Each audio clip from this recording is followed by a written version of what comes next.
کی اہمیت آپ حضرات جانتے ہیں اسلام کی بنیاد 5 چیزوں پر قائم ہے. نمبر 1 شہادت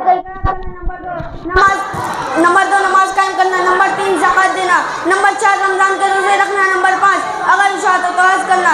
اسلام کے ان 5 ارکان میں سے ایک نہایت اہم رکن نماز ہے, جن کو قائم کرنے کا اللہ رب العالمین نے بار بار حکم دیا ہے کہ اقیموا الصلاۃ, نماز قائم کرو. اس طرح نماز کی اہمیت کا ذکر کرتے ہوئے فرماتا ہے ان الصلاۃ تنہی عن الفحشاء والمنکر, بے شک نماز برائیوں اور برائیوں سے رکتی ہے. میرے بھائی, اور نماز کی اہمیت کے بارے میں بہت سی حدیث بھی آئی ہوئی ہے, جیسا کہ عبداللہ بن مسعود رضی اللہ عنہ کہتے ہیں میں نے اللہ کا رسول صلی اللہ علیہ وسلم سے پوچھا ای العمل افضل, کون سا عمل سب سے فضیلت والا ہے؟ قال الصلوات لوقتها, آپ صلی اللہ علیہ وسلم نے فرمایا نماز کو اپنے وقت پر پڑھنا. اسی طرح حدیث میں نماز کو گناہ کو کفار کہا گیا ہے, نماز کو دین کا ستون کہا گیا ہے, نماز کو